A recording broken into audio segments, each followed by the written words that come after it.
Hello, it's Miss Amanda from the Allen County Library, and welcome to K-Ready. This week is National Agriculture Week, and we are so excited to partner with Kentucky Farm Bureau and the Allen County Extension Office here in town. We have got Todd White and his gang over at Farm Bureau who have donated all kinds of things for the children this week to celebrate ag. We also have Adam Huber attending our story hour on Wednesday at 1 o'clock, and we can't wait to hear all the fun things that he has to teach us, because I'm sure there are lots that we just don't know. So that's what he is there for. We're going to read a book that was donated by the Farm Bureau team. It's called How to Grow a Monster. And this is a really fun book to get you excited about growing. Sometimes growing things might be a little intimidating, but I promise it is not as hard as you think. All you need is a little bit of dirt, some water, and your favorite seeds to grow. A little bit of time and be patient, but once they start popping up, it is very exciting. So let's first start our program by reading our book. Afterwards, we'll take a break, come back and do our craft, take another break, come back and plant our bean. So stay tuned. How to Grow a Monster by Kiki Thorpe, illustrated by Barbara Bongini. We would like to thank Kanye Press for allowing us to read this to you virtually, and the Kentucky Farm Bureau team. It was spring. The sun was shining. A warm breeze blew. Mom was wearing a funny hat. I knew it was that time of year again. Time to plant the garden. Every year, my sister Cara and I helped Mom plant our garden. My favorite part was digging in the dirt. Mom got out the trowels, the gardening forks, and the seeds. What should we plant first, she asked. I looked through the seed packets. There were carrots, lettuce, radishes, peas, and oh no, I groaned, not zucchini again. Last summer, we grew tons of zucchini. We didn't know what to do with it all. Mom put it in everything: zucchini pancakes, zucchini noodles, zucchini loaf, zucchini for breakfast, lunch, and dinner. Just thinking about it made me feel green. Don't worry, Gabe. It'll just be a few plants, Mom said. That's what she told us last year, too, Cara mumbled. While Mom was looking for her gardening gloves, Cara pulled me aside. This year we are going to take care of those zucchini before they take over, she said. I have a plan. A plan? I like the sound of that. Cara whispered in my ear. Then we got to work. Zucchini likes lots of sun. Cara and I tried to plant the seeds in the shady part of the garden.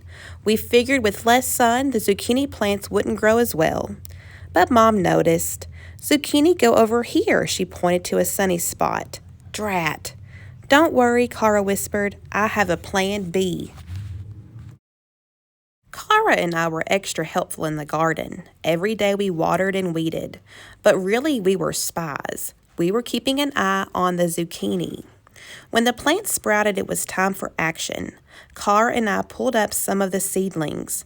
Not all of them, mind you. We left a few for Mom. 4 plants seems like plenty, Cara said, and I had to agree. The plants grew bigger. When flowers appeared, Cara told me the next part of her plan. Zucchini plants have 2 different kinds of flowers, she explained. I read about it in the Mom's gardening book. The first kind of flowers pollinate the second kind, and that's why we have to pick these flowers. No flowers, no pollination. No pollination, no zucchini. But won't Mom be mad if we pick them, I asked. Not if we make dinner with them, Cara said. That's the cool part. You can eat zucchini blossoms. Cara and I harvested the flowers. Cara found a recipe online, and we made zucchini blossom quesadillas for dinner. Mom was really impressed. What a treat, she said. I had no idea you two were such gourmet chefs. Have seconds, Cara said. I thought eating flowers would be weird, but they actually tasted pretty good. Cara and I thought our zucchini troubles were over, but a week later I spotted some small green zucchinis on the plants. Uh-oh, I said. We must have missed some flowers. Quick, pick them before they get any bigger, Cara said. And just then Mom showed up. What's going on, she asked. Cara held out the little zucchini. Look, it's the first crop. Mom looked surprised. I've never known you two to be so excited to eat zucchini, she said. Better a few small zucchini now than zillions of zucchini later, Kara whispered. We had the little zucchini for dinner that night. Mom cooked them in butter. Not bad. Maybe I was starting to like zucchini after all. I thought that would be the end of it, but a few weeks later I noticed something hiding under a leaf of a zucchini plant. It was big. It was green.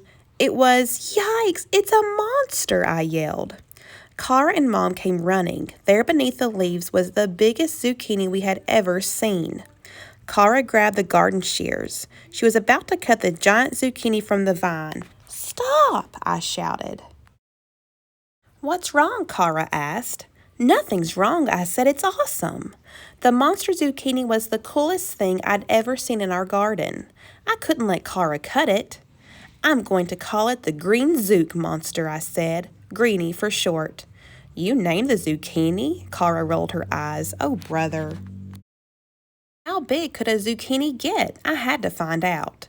Mom helped me do some gardening research. Kara and I created a monster without even knowing it. We thinned the seedlings, we harvested the small early zucchini. It turns out that's how we helped grow a giant zucchini. And for the rest of the summer, I took care of my monster. I watered the zucchini plant every week, and when the weather was hot, I watered it more often. When I saw bugs on the leaves, I picked them off. I planted marigolds nearby to help keep other pests away from the garden, and every day I measured. One day, Greenie grew 2 whole inches. By late August, Greenie was over 2 feet long. It weighed almost 15 pounds. I was super proud of my monster. Kara wasn't as excited. We're going to be eating zucchini lasagna for months, she grumbled. Actually, Mom said, I have a better idea. We took Greenie to the county fair instead. My zucchini won first prize. Way to go, little bro, Kara said. I can't wait for next summer. I have big plans. I'm going to grow a whole garden of monsters. The end. Stay tuned for a fun craft with Miss Amanda. All right, we've got our vegetables cut out. I have 3 carrots. 1, 2, 3. I have 3 onions. 1, 2, 3. And I have 3 radishes. 1, 2, 3. There's a fun book at the library called Raw Radishes. I would encourage you to pick that up. So in our veggie book, it's important to know that it's really good for you to, if you're going to plant things, to plant them in rows that are of the same type. So even adults, as you grow older, kids, you're going to sort and count things. You're going to sort what goes where and how many of what you have. So just to keep it simple this time, we're just going to do 3 of each thing. And we have root vegetables. Root vegetables are vegetables that grow under the ground. So essentially like a carrot, you're going to see only the top green portion of that vegetable popping out of the soil. And the way that you know that it's there is these green leaves will be on top. And if you spread that soil around it after it starts to, you think it's getting time to harvest, you'll just pluck it right out and you have a carrot. So we're going to put our carrots in this top row. We have 1, 2, 3 carrots. Let's put our onions in the next row. This is an onion, another root vegetable. And we'll do 1. If I can get it to go in there. There we go. 1, 2, and 3. And again, you're only going to see the top part of the vegetable, but mostly you'll see those green stems coming up. And the last one at the bottom are radishes. You'll see those leafy greens. But if you dig a little deeper, you're going to have an amazing vegetable to chomp and chew on. And there is our little garden book. When you get finished planting your seeds, if you want to harvest them in your basket, you'll just pluck them out of the earth, plop them in your basket, and take them to the kitchen to start washing up and preparing for your meals or preserving on the shelves. Whatever you want to do is great. We hope that you enjoyed this fun activity. The veggie book is a neat idea. really big thanks for Kentucky Farm Bureau for allowing us to read this today and for donating this book to the library. It's a fun addition to our collection. And Adam Huber, he gave us some really good insight on really easy things for kids to start growing at home. And we're going to do a little demonstration with you today. In your bag, you have a little bag of dirt, you have a cup, you have a bean seed, and all you'll have to do is add a little bit of water. So all you have to do is get your bean seed, and these are brown beans. Beans grow really fast and well, and they produce a lot of good pods per plant. So I really encourage you, please, please, please try this.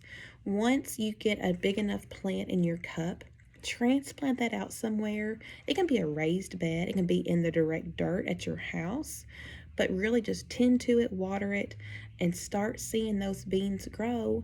Let your child eat a fresh green bean and report back to me. They're not going to hate it. It's going to be a wonderful experience for everyone. Planting is so easy. All you have to do is get your finger, make a little hole in your cup. See the hole?